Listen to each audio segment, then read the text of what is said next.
रामायण का 20वां सर्ग इस प्रकार है। राजा दशरथ की अन्य रानियों का विलाप, श्री राम का कौशल्या जी के भवन में जाना और उन्हें अपने वनवास की बात बताना, कौशल्या का अचेत होकर गिरना और श्री राम के उठा देने पर उनकी ओर देखकर विलाप करना।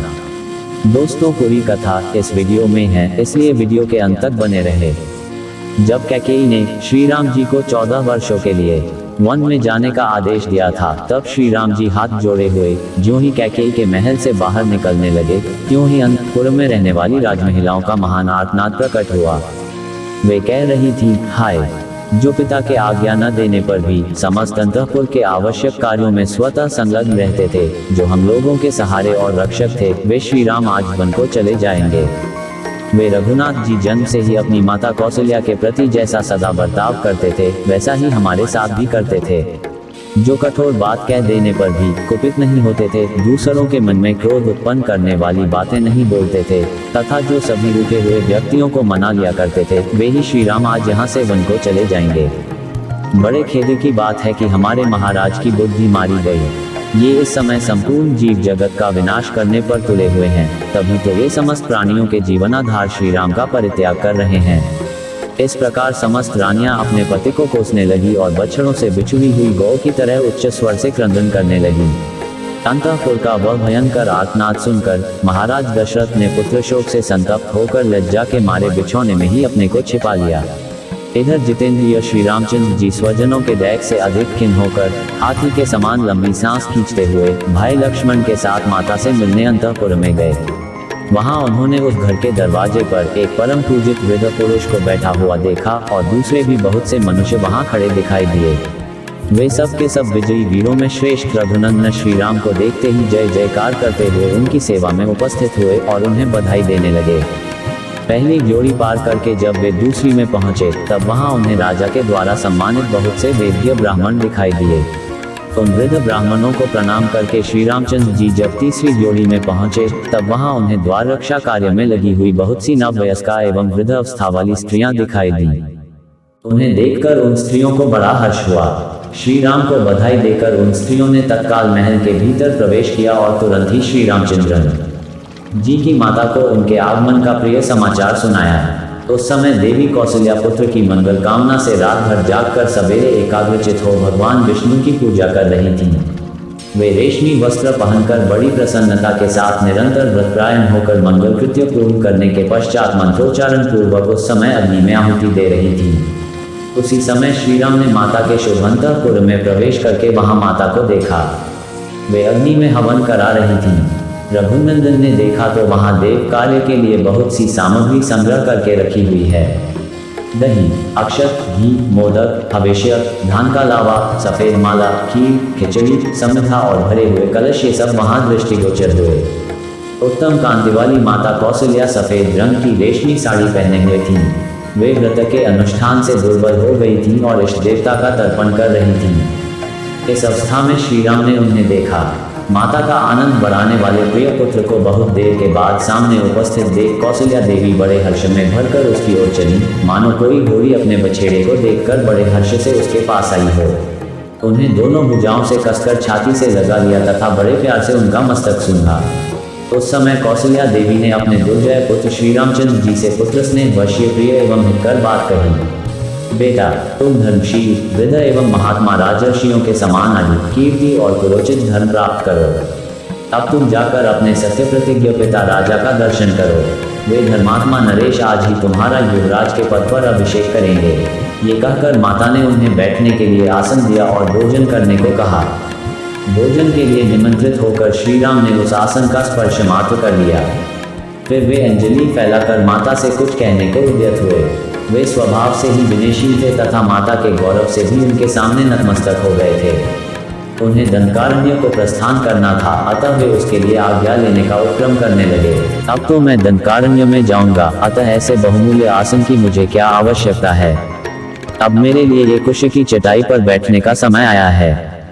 मैं राजभोग्य वस्तु का त्याग करके मुनि की भांति कंद, मूल और फलों से जीवन निर्वाह करता हुआ 14 वर्षों तक निर्जन वन में निवास करूंगा। महाराज युवराज का पद भरत को दे रहे हैं और मुझे तपस्वी बनाकर दंडकारण्य में भेज रहे हैं। अतः 14 वर्षों तक निर्जन वन में रहूंगा और जंगल में सुलभ होने वाले वलकल आदि को धारण करके फल मूल के आहार से ही जीवन निर्वाह करता रहूंगा। यह अप्रिय बात सुनकर वन में फरसे से काटी हुई शाल वृक्ष की शाखा के समान कौशल्या देवी सहसा पृथ्वी पर गिर पड़ी, मानो स्वर्ग से कोई देवांगना भूतल पर आ गिरी हो।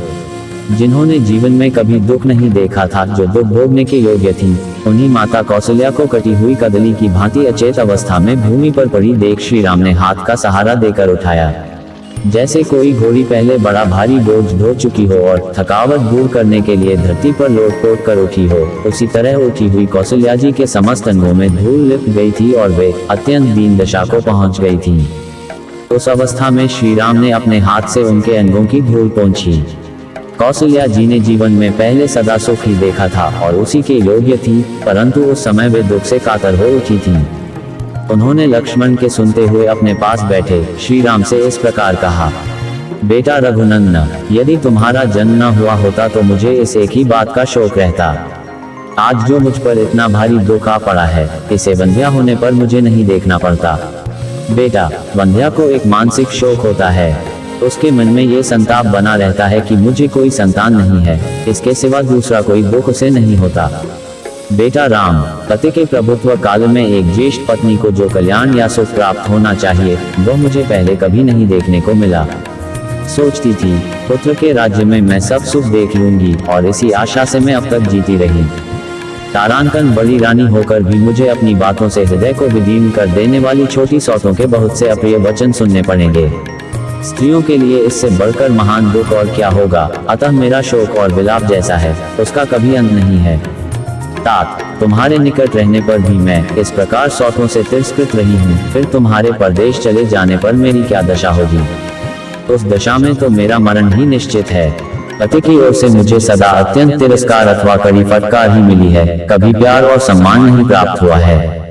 मैं कैकेयी की दासियों के बराबर अथवा उनसे भी बीती समझी जाती हूँ। तारांकन, जो कोई मेरी सेवा में रहता या मेरा अनुसरण करता है, वह भी कैकेयी के बेटे को देखकर चुप हो जाता है, मुझसे बात नहीं करता है।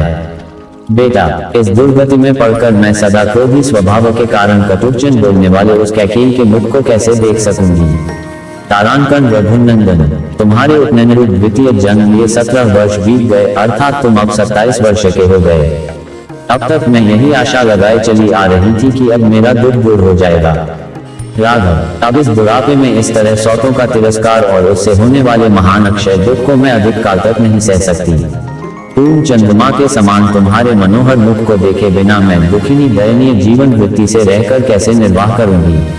बेटा, यदि तुझे इस देश से निकल ही जाना है तो मुद्भाग्यहीना ने बारंबार उपवास, देवताओं का ध्यान तथा बहुत से परिश्रम जनक उपाय करके व्यर्थ ही तुम्हारा इतने कष्ट से पालन पोषण किया है।